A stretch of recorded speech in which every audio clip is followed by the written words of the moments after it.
தாய் தமிழ் உறவுகளுக்கு வணக்கம். பிரபல கட்சி கூண்டோடு கலைக்கப்பட்டது. பிரபல கட்சி கூண்டோடு கலைக்கப்பட்டது என்ற தலைப்பில் இந்த காணொளியை காண்கிறோம். 2026 தமிழக சட்டசபை தேர்தல். இந்த தேர்தல் பல கட்சிகளுக்கு மிகப்பெரிய அதிர்ச்சியை கொடுத்துள்ளது. ஜோசப் விஜய் அவர்களுடைய எழுச்சி பல கட்சிகளுக்கு வீழ்ச்சியை ஏற்படுத்தியுள்ளது. முதலாவதாக திமுக கூட்டணி கட்சிகள் தற்பொழுது தமிழக வெற்றி கழகம் பக்கம் சென்றுள்ளன. அதாவது காங்கிரஸ் கட்சி, விடுதலை சிறுத்தை கட்சி, மார்க்சிஸ்ட் கம்யூனிஸ்ட் கட்சி, இந்திய கம்யூனிஸ்ட் கட்சி, இந்திய யூனியன் முஸ்லீம் லீக் கட்சி ஆகியவை தமிழக வெற்றி கழகம் பக்கம் சென்றுள்ளன. அடுத்ததாக அதிமுக கட்சியை இரண்டாக உடைந்துள்ளது. எடப்பாடி பழனிசாமி மற்றும் எஸ்பி வேலுமணி தலைமையில் கட்சி உடைந்துள்ளது. அதிமுக பாஜகவுடனான கூட்டணியை முறித்துக் கொள்வதாக சி.வி. சண்முகம், எஸ்பி வேலுமணி தலைமையிலான அணி அறிவித்துள்ளது.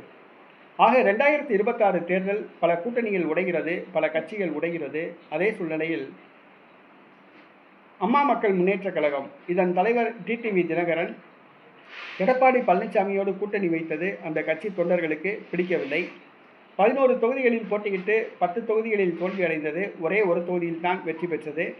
வெற்றி பெற்ற அந்த எம்எல்ஏவும் தற்பொழுது தாவேகாவுக்கு தாவிவிட்டார்.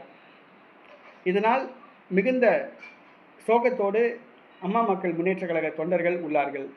ராமநாதபுரம் மாவட்ட அம்மா மக்கள் முன்னேற்ற கழக தொண்டர்கள் தங்களுடைய அரசியல் எதிர்காலம் கருதி அம்மா மக்கள் முன்னேற்ற கழகத்திலிருந்து விலக முடிவு செய்துள்ளார்கள்.